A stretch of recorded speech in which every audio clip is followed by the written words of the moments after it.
Welcome back, everyone, to another Tournament After Reaction Report hosted by me, Joshua Joji Howard. Today, we're going to be going over the most recent RTT we went to at Odyssey Games in Pasadena. Now, I'm going to say something that I say almost every time. We're going to go through this one a little bit quicker, and I say that, and it ends up being the same length of games anyway. So, we'll see how quickly and how accurately I actually think I will be recording this. Part of the reason why this is coming out so late and part of the reason why I think it'll be a bit faster is it's been a while. It's actually been the longest time between when I played the games and when I'm recording this video because I just finished up my regular season. If you don't know me in my other life, I do a lot of League of Legends broadcasting stuff. I just finished casting the North American Challengers League finals hosted at the LCS Arena, and yeah, that's it. So I had to take a couple of days to get other things done. Also, I'm going to be starting to upload guides for the Astra Militarum. The first one is already up.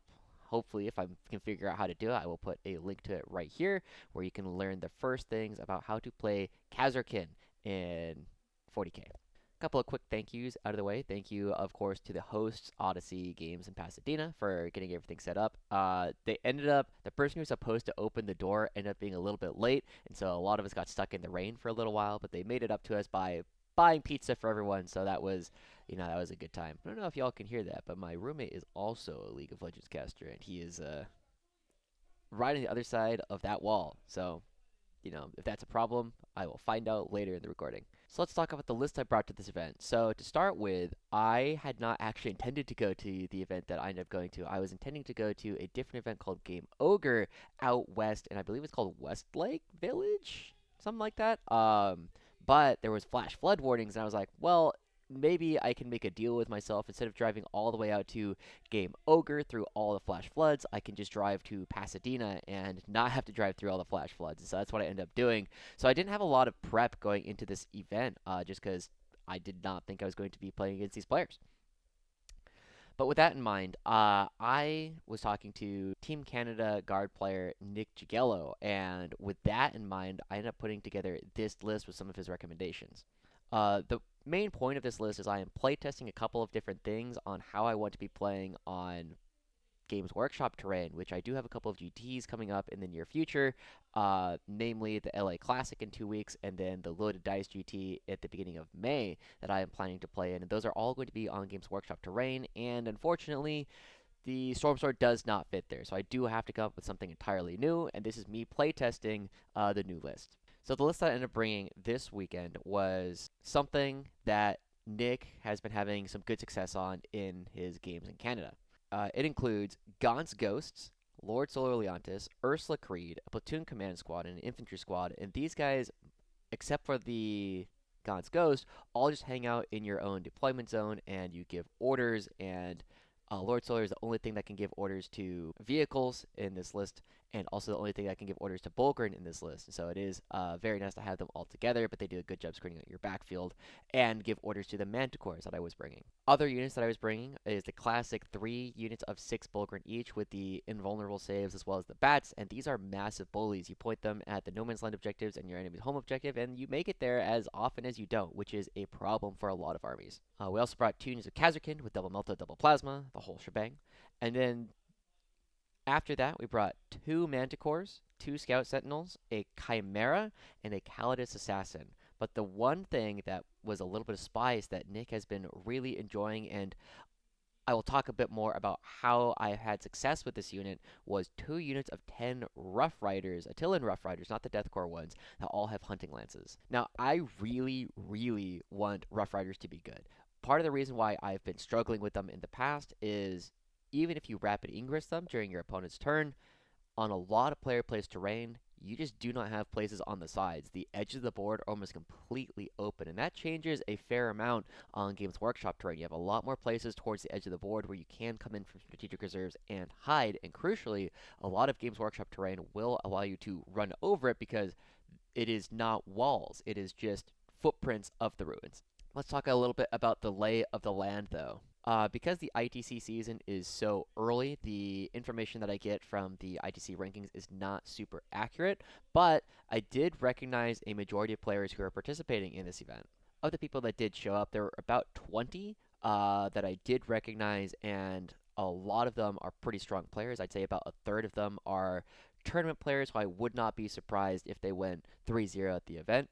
Then we had about another third at the event, people that I've seen at events before who are definitely not pushovers at all. And then about another third of the event are players who I did not necessarily recognize their names, but they came out and it was their first time playing in this ITC season. So it was a pretty healthy mix overall of players from what we'd go through. Not the most competitive event I've ever gone to, but definitely one where, you have to play on your game if you want to be winning the whole thing.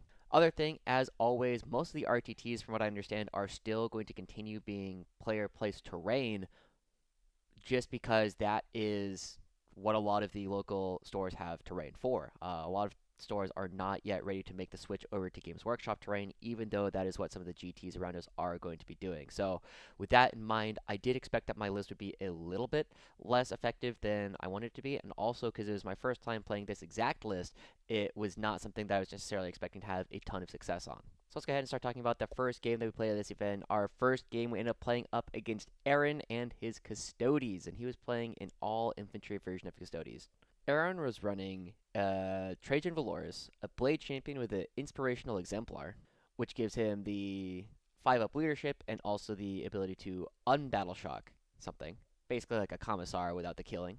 Another normal Blade Champion, 2 units of 4 Custodian Guard, 1 with a Vexilla, 2 units of 2 Alaris Custodians, 3 units of 5 Custodian Wardens, a unit of 3 Witch Seekers, a Callidus Assassin, and Lord Inquisitor Kyria Draxus. Overall, a reasonably normal looking Custodes army.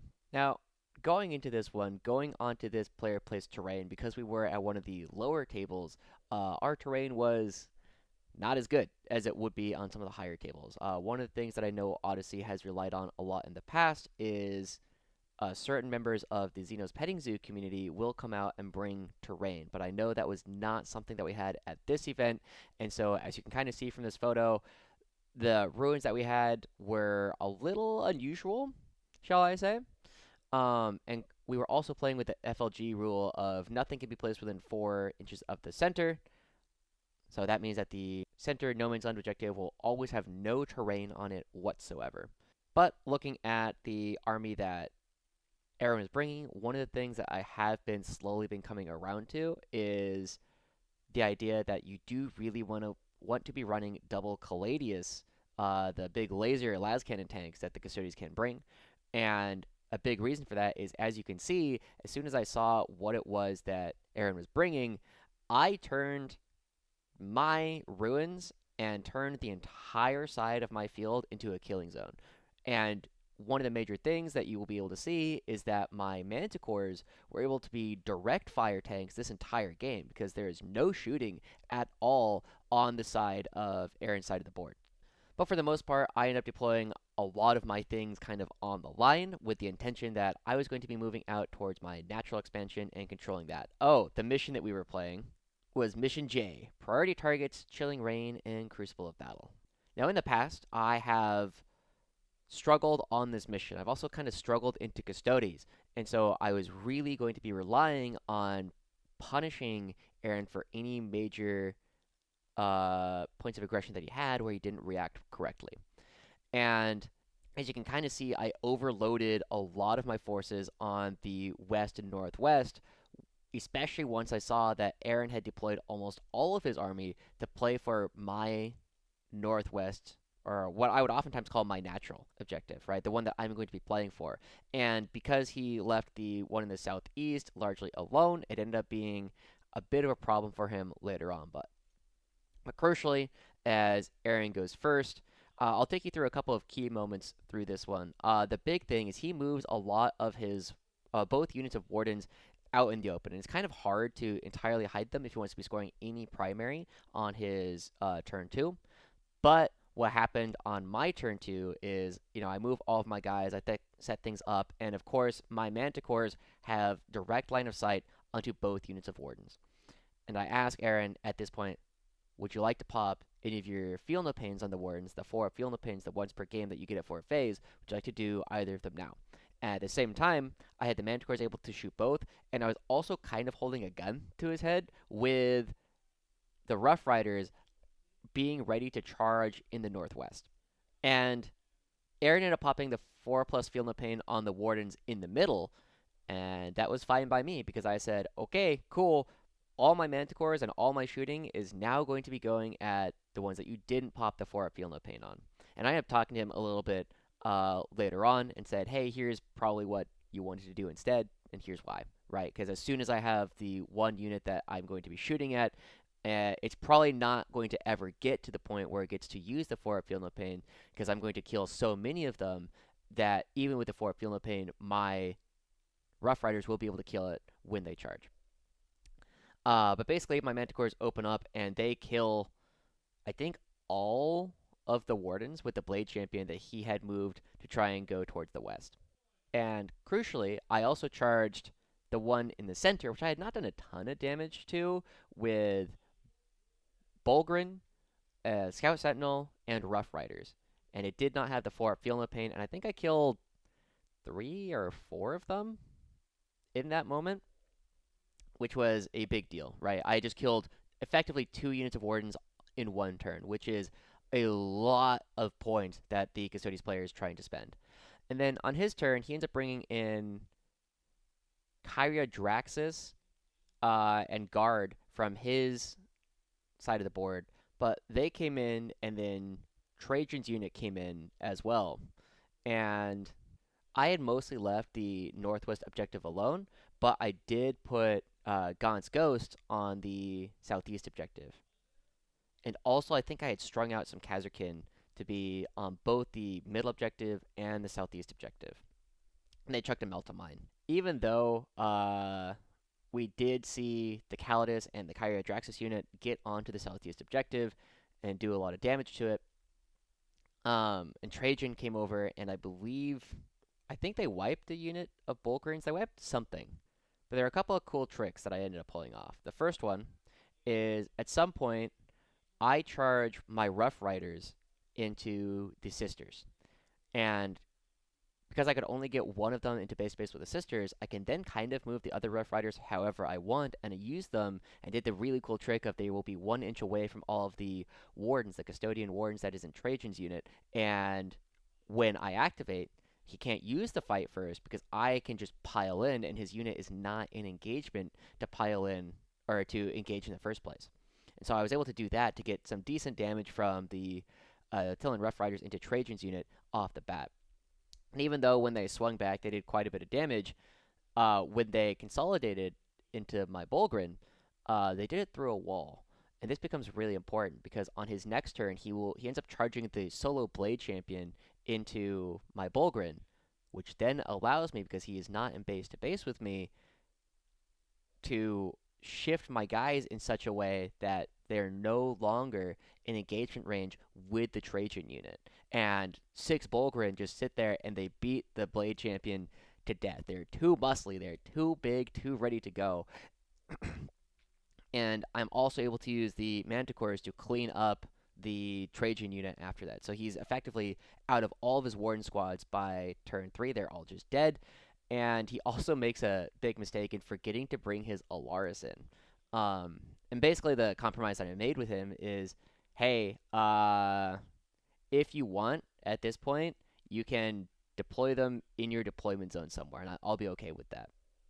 Right, because it's like, well, I forgot to do it. I don't want you to lose like 400 or 500 points of your army just for nothing. Go ahead and put them in your deployment zone. And I completely forgot that they had the ability to get picked up and do the Callidus thing once per game. Either way, though, he very quickly ran out of things, and we kind of called it after turn 4 because he had just run out of guys. I was very happy that I was able to pull off 2 tricks. I don't want to say tricks, but just like 2 bits of pieces in like the charge and fight phase. One charging the Sisters and then piling into Trajan and his unit so I could get around the fight first.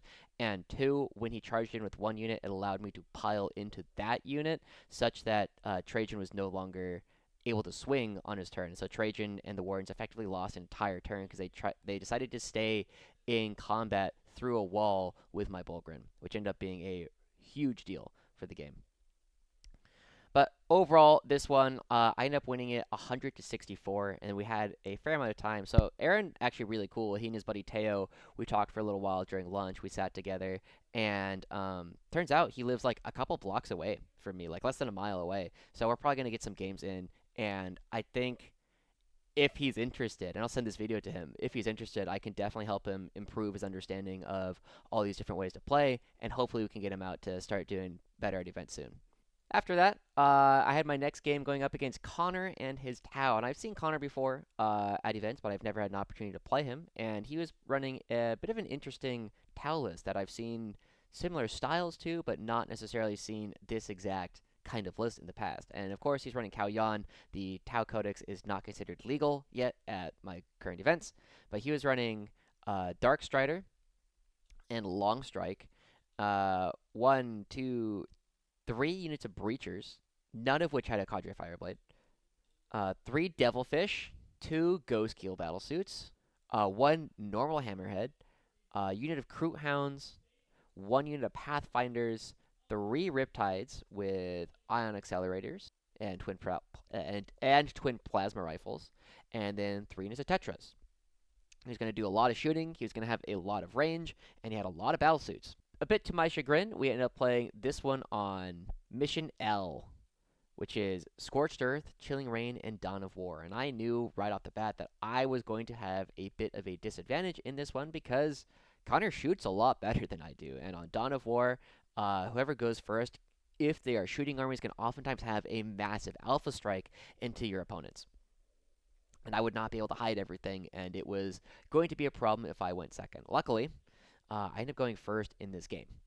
Now, something that I did a little bit differently in this one was I held all of my Rough Riders in strategic reserve because I did not want to take the chance of, hey, I go second, I lose both units of Rough Riders, and I don't have the CP to bring them back. That would have been a bit of a disaster for my game. But what I did end up doing is in this one, I decided, hey, my Bullgryn are tough to kill. Riptides can effectively kill them because the Ion Accelerators are damage 4, which -1 is still damage 3, so I have like a 30-ish% chance to keep them alive per shot based on, hitting a 6-up Field Pain on 3 dice. But I just shoved them into the mid board and then started peppering him with the Manticores, and I knew that my game was going to really come online turn 2 when I had the Rough Riders coming through.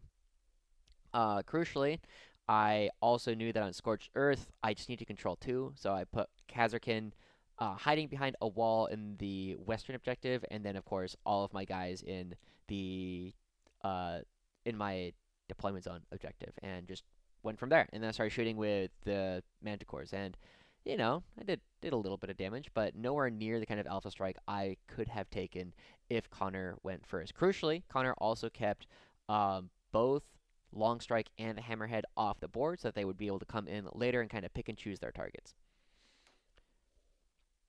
Oh, and of course, naturally, I went bring it down and deploy teleport homers, as is the normal thing to do into Tau, and then Connor went with tactical. This game ended up being incredibly close, and I think a big part of that is like, I think if I had gone second, I would have lost this game because I would have lost too much to start the game off. The other thing that I think was potentially game deciding was I still think I was playing a bit of an uphill battle because both of our armies are kind of stat checky. I am a melee army mostly with a little bit of indirect supporting pieces. And I have to go basically across an empty no man's land in order to get into my opponents. But Connor ends up making a pretty big mistake at some point in this game. I believe it was on turn 2, where on the western objective, he brought out some Breachers to play, and they ended up shooting, and I think they killed a Scout Sentinel in shooting, I think, because they could not get to the Kasrkin because they were all hiding behind a wall.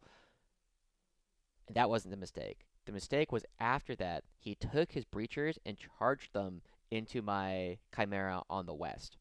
And because I had previously brought in my Rough Riders, I don't remember if I just brought them in from strategic reserves No, I must have brought them in as a rapid ingress at the end of his movement phase, but just out of range of the breachers so that he could have shot them with like one of them, and then it was in such a line of sight that nothing else on his side of the field could shoot them, or was either in range or had the line of sight to shoot them.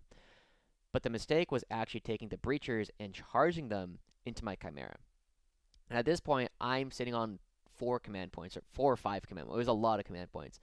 And when he charges in, I say, great. I'm going to spend 2 CP, and my horses are going to heroically intervene.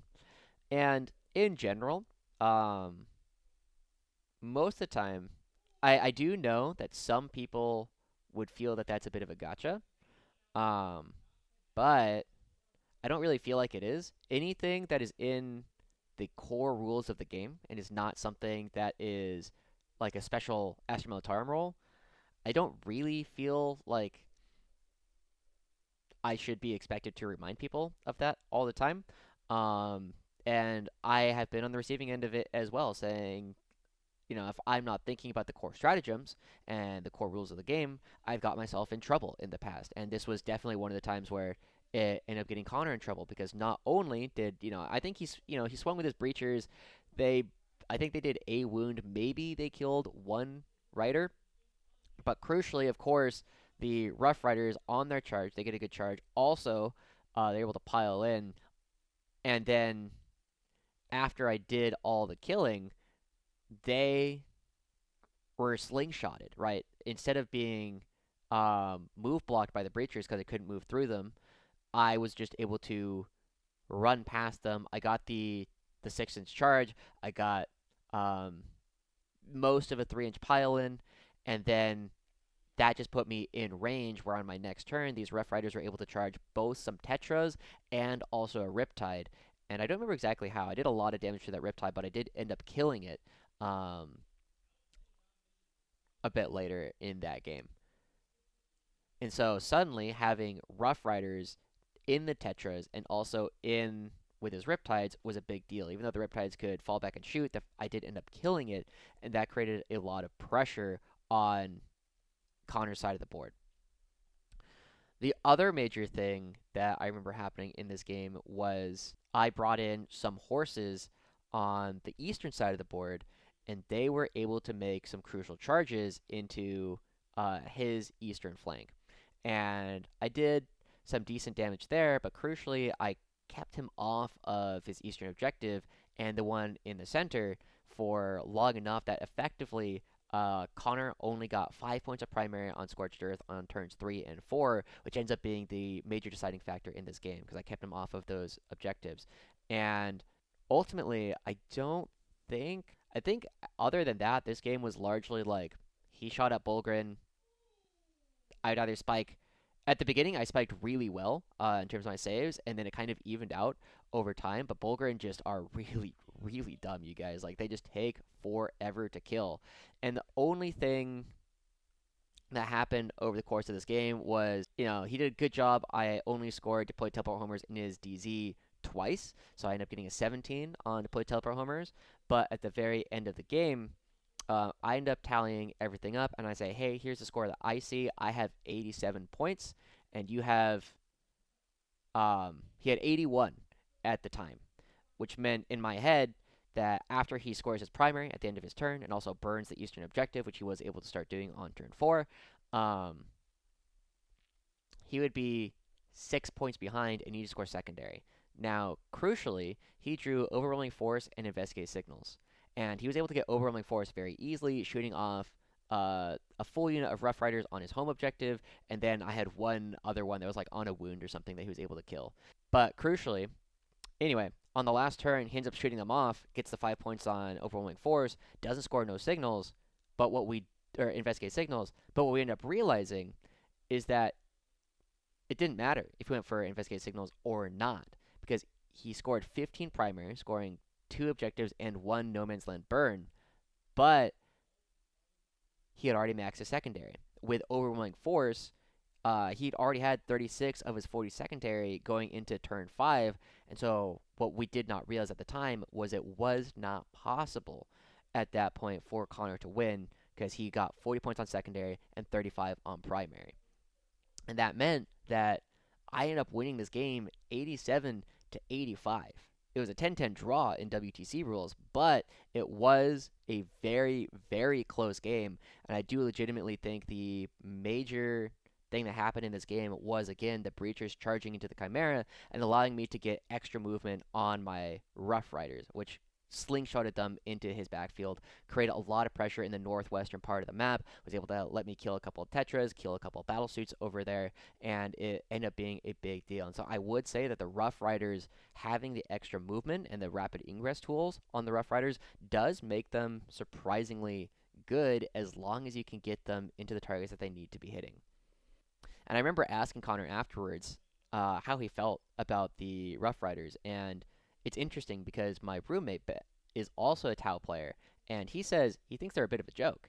Um, every time they've gotten in, they haven't done a lot of damage. They haven't really created a lot of pressure. But Connor was saying, no, like that was so much pressure every single time. I felt like I either needed to fully kill them or they would be a massive problem because I ended up rebuying them, I believe, twice, and then I think I rebought a Kasrkin squad once as well, which ended up being a lot of guys coming back. I think I ended up and then a Sentinel once, so I think I ended up getting like 420 points of guys back over the course of the game, which is a lot of points. But anyway, I ended up winning that one 87-85. That brings us to our last game of the day, where I ended up playing up against Tyler and his demons. Before we go into this one, I just want to say that after my win against Connor, that was a 9-game winning streak. That's the longest winning streak I've had in my entire tournament career because I got 4. I don't count the forfeit at CTC in round 1 because it's not a win per se, but I did win 4 games there. I won my 3 games at Squad Marks, and then I had beaten Aaron and Connor here at Odyssey. That meant that I went into Tyler and his Chaos Demons, and Tyler did well. He definitely went like 2-1 or something, maybe two wins and a draw at the Squad Marks tournament. Oh, he got a draw in his first round, so I ended up getting 2 wins and a draw, whereas I was the only player who had 3 wins. And so I obviously knew I hadn't gotten a chance to play against him before, but he was a decently strong player. Um, and Demons is also a bit of a tough matchup for the guard. And what this one ended up being was because we were playing it on Mission H, which was the Ritual Chilling Rain and Hammer and Anvil, I was a little bit unsure of how to handle this one. Tyler's list I ended up bringing was Be'lakor, Rodigus, a Skull Taker, Bloodmaster, 2 Red Masters on Blood Thrones, 2 units of 10 Bloodletters, 3 units of 3 Nurglings, 1 unit of 10 Plague Bearers, 1 unit of 6 Blood Crushers, 1 unit of 3 Blood Crushers, and then 2 units of Flesh Hounds. And of course, Be'lakor is very annoying for my indirect because he has a lot of control over what it is that my Manticores can shoot. And they ended up being not that useful this game just because they couldn't shoot. And it's part of why a lot of guardless are having trouble into demons right now, is because Be'lakor really shuts down a lot of our ability to play. We have to be within 18 inches to get within his lone op aura, or semi-lone op aura, lone op 18. But the other major thing is that the ritual on Hammer and Anvil is a bit of a tough one because you don't have a ton of space to set up objectives, and it's basically right outside your deployment zone immediately, which does make some interesting spots, and you end up deploying a lot of ruins kind of like on that line in order to make sure that you can drop down objectives. But crucially, Tyler ended up deploying a couple of units of Nurglings on the line, not on the line, infiltrating into the middle of the board, and also he went first, which was a massive move block for my eastern side of the board. And with that, I end up making a really, really big mistake. Uh, Demons have a turn to go turn a lot of the time, right? When Be'lakor goes up and then comes down, or just sometimes just moves, suddenly he has Shadow of the Warp all around him, and that means that things like the Blood Crushers and the Bloodletters can come in within 6, and with a +1 to charge, they're making 5-inch charges, which is it's failable, but you should be making it. I think it's like 80% of the time, which is a huge difference. Now, the other part of that, the reason why I made a really big mistake was I was actually talking to Tyler before the game, and he said, "Oh yeah, I should be able to punch your Bullgryn pretty easily." And I said, "I don't think you can," and because I had actually done a fair amount of math about Corn Demons running into Bullgryn, and most of the time, uh, I the calculations I had done told me that 70% of the time, I'm supposed to live with at least one Bullgryn still alive. And that's a big deal because if it's still alive, I can influence how he consolidates because I can leave a Bullgryn model as the closest thing that is there. And so I end up putting the Bullgryn out and it's like, yeah, this is fine. I'm going to put these Bullgryn here. He's going to hit them. He's going to kill most of them. And then his guys are going to be stranded. I'm going to kill them. And I was very, very wrong. There's very clearly something in my math that I had not included. Because when Tyler comes in, I end up, as you can kind of see in this photo, I kind of had a line on my eastern flank. Based on like where the Chimera is. And I thought like, yeah, he'll charge into the Chimera. That'll take Be'lakor. The Bullgryn will take the Corn Demons, and then the horses they might lose a couple of guys to like Fleshhounds or something, but they will be able to swing back. Worst case scenario, he kills a couple of my horses, and then the horses will swing back, or the horses will die. I rebuy them, and then I make my 9-inch charge. The other major mistake that I made on my turn 2 is you see where the laser pointer is in the top right there? Yeah, I had moved my horses over there with the intention that he can 3-inch deep strike something there, but I thought it was going to be something small. I gave him enough room over there to deep strike Rodigus as well. And that killed me, right? I maybe could have survived if Rodigus didn't come in there, but there is absolutely no chance of me surviving once I had too many threats to deal with, and his Alpha Strike ends up working. Because as the Bloodletters crash in, they kill all of my Bullgryn, and because apparently they have a 6-inch consolidate, he's able to consolidate them into my Kasrkin that are on the No Man's Side objective. You can kind of see it. It's the poker chip next to the orange Bullgryn and the gray Ruin right on my side of the board. It consolidates there and takes me off of that objective. So I end up scoring a 0 on my turn 2 primary. And I, I don't really recover. That is basically the game from that position. And I think one of the biggest lessons here is we end up playing it fairly slow throughout the course of this game because like it's the last game of the day. Uh, we're both tired, and we actually only get through I think like round 3 ish before like the TO starts calling, hey, you have like 10 minutes left, or like I'm like, well, okay, I cannot come back from this game, so let's just talk through some objectives. We'll see how many points I can get, and maybe that can help me out. Maybe that can help me get like a tiebreaker because Tyler is definitely you're going to win this game. Um, and yeah, that was about it. So I think the biggest thing on this one is if you're going to be using guys in such a way where you're expecting them to survive, you need to know that they're going to survive. And I feel like it's really good that this happened to me at an RTT and not at a GT, where clearly there is some math that I had done wrong. And it meant that my Bullgryn, who I thought would comfortably survive with one, maybe two guys, just got wiped. And that is something that I cannot allow to happen in the future. I thought I was going to live with way more on turn 2 than what I actually did. Now, I guess that's it, right? Because, like, it was an alpha strike that I did not think was going to be as bad as it was, and it was worse. It was way worse. And so I don't really feel as though... I mean, it's not a mistake that I think I'll be making again. It's just unfortunate that it happened in a bracket and not during, like, an at-home practice game.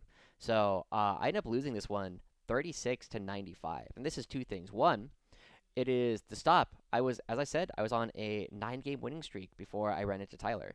It's also the worst loss that I've had in 4 months.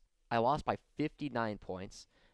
Before that, I'd lost by 5, 22, 6, 15, 6, 10, 17. The last time I lost this hard was when I was playing Jason McKenzie at GMI in November of last year. So, there's a bit of a shock overall. But, you know, good job to Tyler. He said like, "Hey, I think I need to go all in." And I'm like, "Yeah, I think you do too." And then he was right. It worked. And there's not really a whole lot more to explore after that. Overall, though, I ended up getting 11th out of 34 people at this event. And Tyler ended up winning the whole thing. Looks like we were using battle points as a tiebreaker. Not a fan of it as a tiebreaker personally, but it is what it is. Um, Tyler ended up winning it with 284, getting a 99, a 90, and a 95. And then Andrew Dickinger actually got second, getting a 92, an 85, and a 95, playing a really cool Scions list. He ended up running a bunch of Tempestus command squads, a couple of tank commanders, and crucially was running two Primaris Psychers and had two 5-man units of Rough Riders and some Taurox Primes and all kinds of good stuff. But he was able to play really aggressively in the midboard, and also he had some gorgeous Resident Evil looking models that I should have taken a photo of, but didn't think to at the time. So with all that in mind, it does look like I am going to be staying true to my promise, and that this will be a shorter video overall. Now, again, I know ITC rankings are not the best measure of anything, but I am at a current.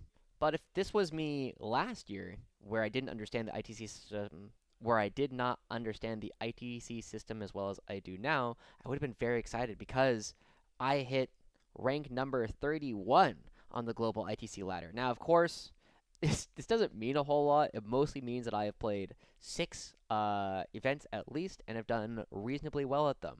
And I'm also reasonably close. I'm about 100 points behind where I was last year, but I also have way longer in this ITC season to do well and find good opportunities to get more points. Um, as of time of this recording, I am currently ranked 32 on the ITC ladder, which cool. Like it's nice. I compare it a lot to in League of Legends hitting like masters in early season. It doesn't mean a lot because most of the players who are going to be climbing later on are going to be doing it at their GTs, and you're going to be playing the ladder later on in solo queue, and it is what it is. But it is, it's nice. It feels good. As I said before in the last video, my goal is to get 1,000 ITC points this season, and I'm currently at 764, which means that I need to find about 250 more points by going to different events. And basically, it means that I need to go undefeated at like a total of 6 RTTs, plus a little bit of bonus for however well I do at upcoming GTs. Speaking of, with a couple more events coming up, the next events that I'm going to be going to are the Gamers Haven RTT this weekend, and then the weekend after that, I will be playing at the LA Classic GT hosted by Xeno's Petting Zoo in Odyssey Games Pasadena. And then I'm also planning to go to the Loaded Dice GT. I don't remember what it's called. They didn't like my name suggestion. Hold on, let me see if I can find it. Yeah, they're calling it May the 4th Open, which is fine. I thought it should have been called the Howdly Doodly Game Arenas, but it is what it is. Either way, with all that said, those are what I do have in the future. I ended up going 2-1 at this last event, which is kind of like my standard. I expect like 2-1 is great, 3-0 is better. And yeah, that's about it. If you guys are interested, like I said, I did throw up my first guide. I will try and put it up here somewhere if I remember and can figure out how to do that.